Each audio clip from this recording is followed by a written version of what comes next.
Originalnij text. Osinit sej periklad. Vas vidguk dopamos pokraziti Google perikladak. Regressive tendencies. The beginning. By Lil Jenny and Cammy Pup. Chapter 6. House of Cards.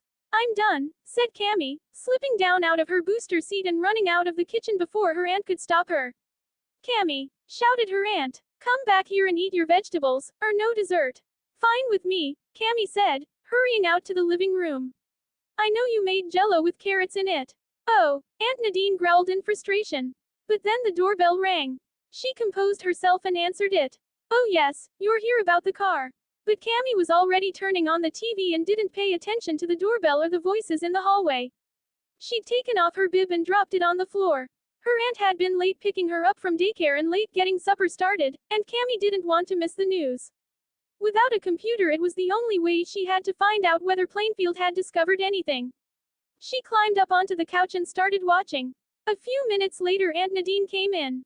Now then, young lady, she said, you are going to finish your supper, or you are going to bed right now, show or no show. Fine, said Cammy, not taking her eyes off the TV. Lima beans weren't really that bad, but her show was more important than beans. I'll go get 'em next commercial. No, you will not, said her aunt. You are going back into the kitchen right now to finish them. Cammy sighed. It just went to a commercial now. It won't even take that long. Come on. But Aunt N, Cammy began. The only, but, here's the one that's going right back into the kitchen, said her aunt, reaching down and picking her up. Cammy wasn't sure what the worst thing was about being a toddler again, but one of them was definitely how easy it was for adults to pick her up and carry her. She was soon back in her booster seat at the kitchen table. She reached for her fork. No, your bib has to be back on you, said her aunt. Oh, that's right, you dropped it on the floor back in the other room. She sighed and went to get it. Cammy grabbed her fork anyway. How much damage could a few beans do? She stabbed some lima beans and stuffed them into her mouth. One fell off onto her t-shirt, of course, tumbling down onto her pants, but it stopped there, and she picked it up with her fingers. Cammy, please, use your utensils and not your fingers, said her aunt, coming back in and fastening the bib around Cammy's neck. But don't talk with your mouth full. Now, finish. Pointing at the pile of lima beans still on Cammy's plate, her aunt looked like some kind of dictatorial movie villain. Cammy giggled involuntarily but loaded her fork up with another stack of beans and continued. Dropped beans now collected in the pocket on the front of her bib, which was convenient, but it still annoyed her that it was necessary. Finally she finished cleaning her plate and moved to take the bib off again. Finish your milk too, said her aunt. Sighing, Cammy picked up the sippy cup next to her plate and set to work emptying it. The sippy cup was another symbol of her misery. Drinking from regular cups without spilling was somehow very difficult now. She set it down when she was done. See, that wasn't so hard, was it? Said her aunt, removing the bib. You didn't even miss much of your show. Though I'm not sure it's good for you to watch that. So many terrible things going on in the world. I stay informed, though, Cammy said, sliding off the booster seat again and jogging back to the living room. Careful, don't run in the house, her aunt called out to her. What's this? Asked Tara, grabbing the notebook from in front of Cammy. Hey, Cammy objected. That's mine. She had been about to put it away and asked to go to the bathroom. Look at all these scribbles, said Tara, looking at it first right side up, then upside down. Is not a very good picture you drawin'? No, it's not a very good picture at all, Cammy said. Not interesting or worth your time in any way. Might as well put it down, really. Kinda looks like letters almost, Tara said, but if they super messy. Gee, thanks, Cammy said. Can I have it back now? Ooh, does you want it? Tara taunted. Yes, I imagine she does, said Mrs. Enley, taking the notebook from Tara. You sure draw pretty pictures, Tammy, said Tara. Cammy, she corrected Tara yet again, not that it ever made any difference. It's still astonishing how you're writing already, said Mrs. Enley. Still wondering when I can get that back, said Cammy. She was feeling the need to get to the bathroom pretty strongly now. Number 6, Mrs. Enley read. Centiliter. Amazing, you're even learning the metric system. Can we talk about fluid measurement some other time? Said Cammy. What? Mrs. Enley asked. Oh my, she said as she realized what Cammy meant. Let's get you to the P. N. Never mind, said Cammy, blushing. No hurry. The inevitable had happened. "Oh, I'm sorry, Cammy," said Mrs. Henley. "Here, let me take you." "Oh, don't worry, Mrs. Henley," said Penelope, walking across the room. "I'll get her taken care of." "Thank you, Penny," said the teacher. "Now, Tara, where did that girl get to?" "Come on, Cammy," Penelope said. "Time for a change." "Thanks, Penelope," Cammy said once they were out of earshot. "No problem," she said, getting out a change of training pants for her friend. "But hey, what's going on?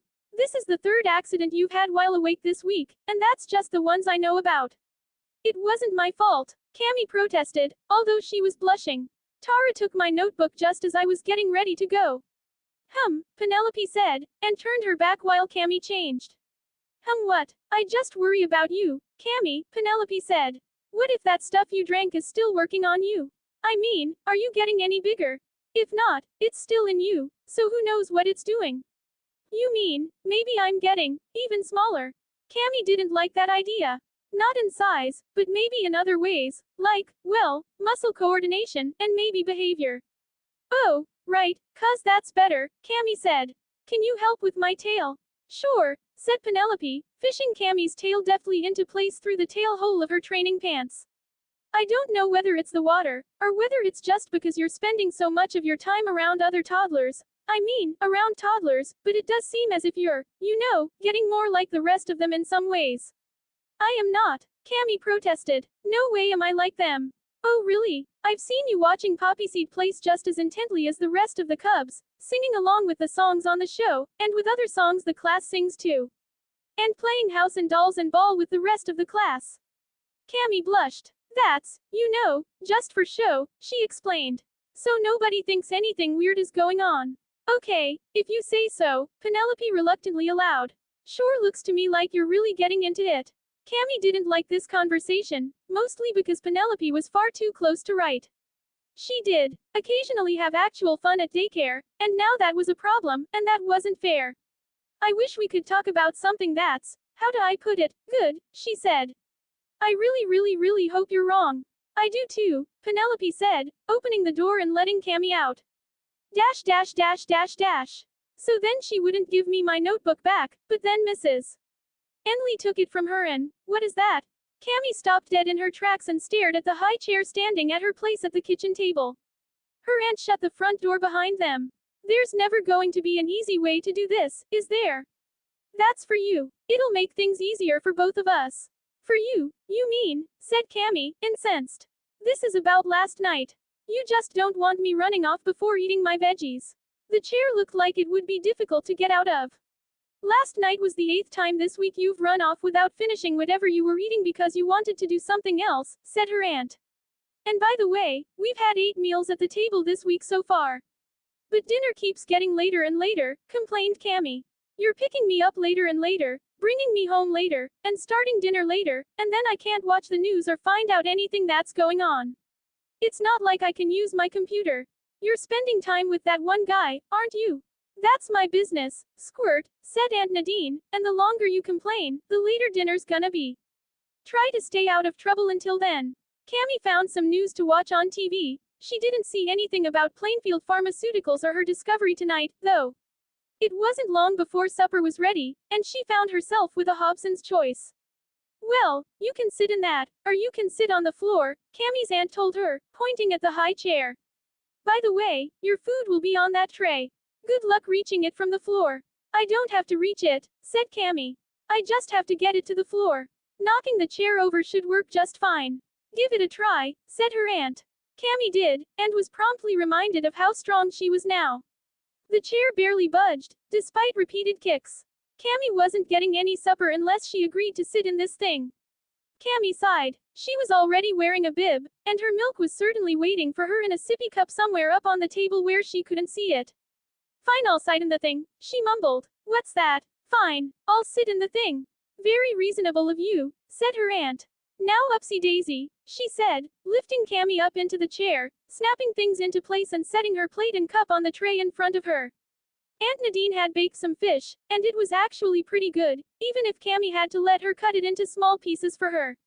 But just as Cammy was carefully transferring one of the last pieces to her mouth, the telephone rang. Hello, Aunt Nadine said, answering it. Oh, yes, you are. You would. Oh, good, your financing came through. That's good. Too bad my auto loan wasn't transferable, but I guess that's the way it is. She grabbed her purse from the counter and fumbled for her calendar and a pen.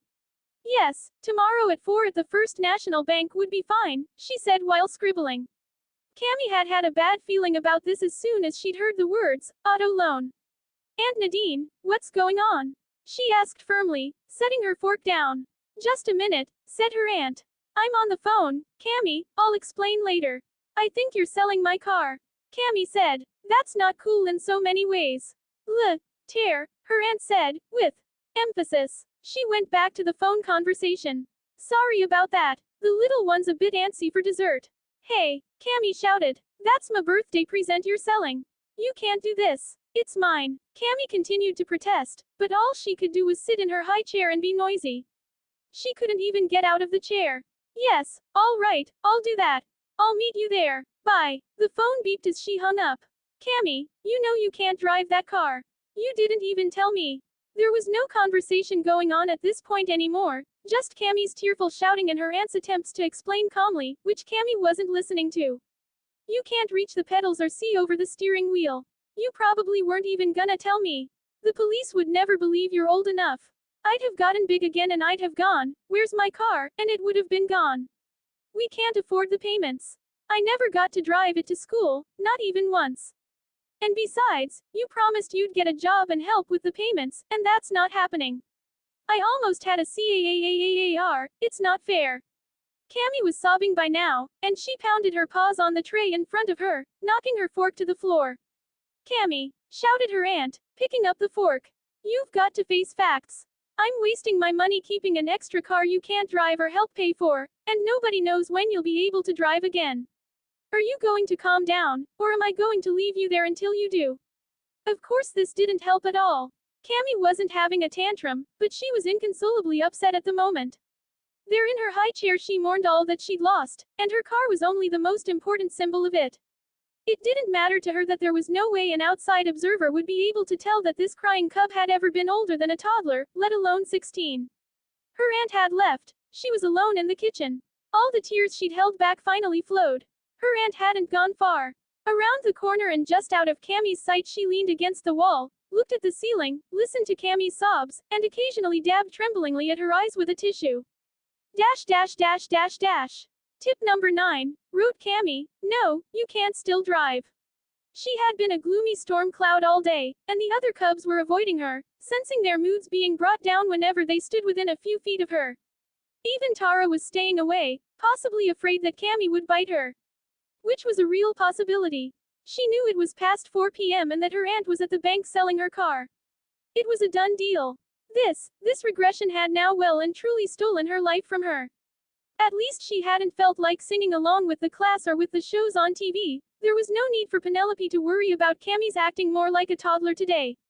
Although she'd needed a change of training pants this morning when she hadn't gotten to the bathroom in time. Cammy? Asked a voice behind her. Turning, she saw it was Hepzibah, probably the cub least worried about Cammy's potentially biting her. As a porcupine, she could be assured that it would hurt Cammy just as much if not more. Cammy just answered, yeah, in a tired voice. She hadn't gotten much sleep the night before, either. We were just wondering, did you wanna play dollhouse? 'Cause now that Michael's graduated to the saplings, we don't got a big brother. You can be the big sister if you wanna. Cammy was going to say no, but then she thought that it might be fun to at least pretend she was older. Okay, let me just put my notebook away. Yay, she will, Hepzibah said, skipping back to join the others. Cammy was soon picking out a teen girl doll and getting her dressed up. Ooh, that is a pretty outfit, Cammy, said Melissa, speaking for her doll. Why thank you, mother, Cammy had her doll say. I just got it at that new store at the mall, Victoy Box's secret. How come I always gotta be the baby? Melissa's brother David whined. Hush, baby, drink your bottle, said Melissa's doll, which she was holding by the crib where David's baby doll was. Hi mommy, hi Cammy, said the little girl doll, with Hepzibah's voice, as she moved her doll into the dollhouse's kitchen. Hi Squirt, said Cammy, how was school? Fine, but can we go to the mall? Please, I dunno, said Cammy, feeling kind of bad again. Is it okay, Mom? Hepzibah had her doll ask Melissa's. Well, I suppose Cammy can drive you if she wants.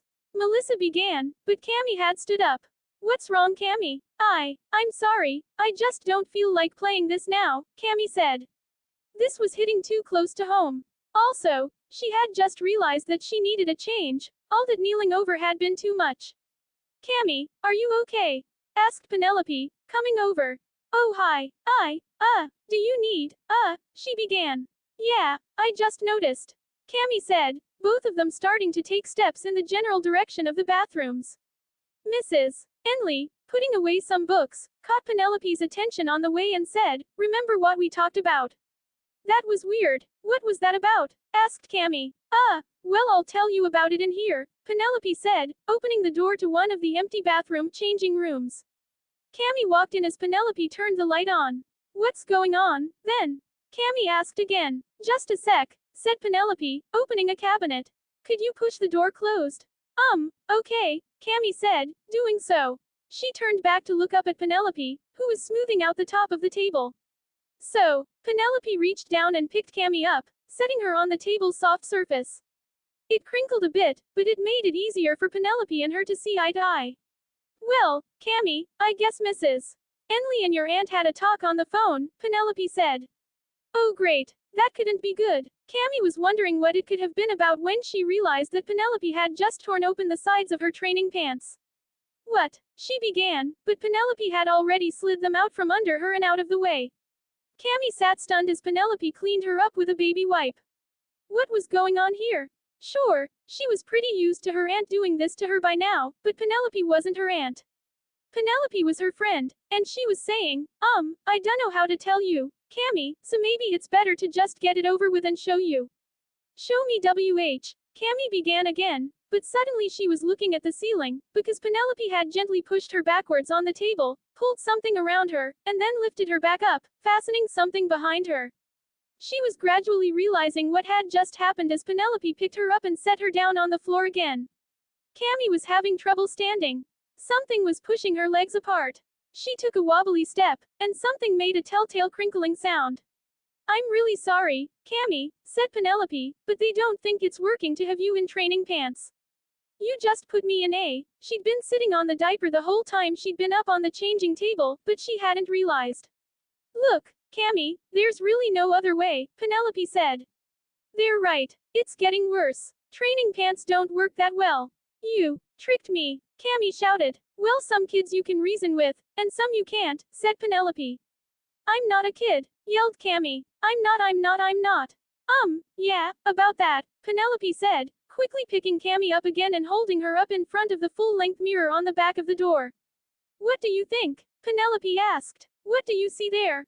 I see. Cammy trailed off as she looked at herself, really looked at herself, for the first time since the jungle. She saw an adorable little toddler husky in nothing but a red sweater, white shoes and a diaper. Was that her? Was she that little girl there? Her eyes filled with tears, and she turned away, squeezing them shut. No, it's not Twu, she said. Cam, leave me alone. Fine, Penelope said, setting Cammy down on the floor again, facing the mirror. You can stay in here until your aunt comes if you want. She left Cammy alone with her reflections. Her aunt came.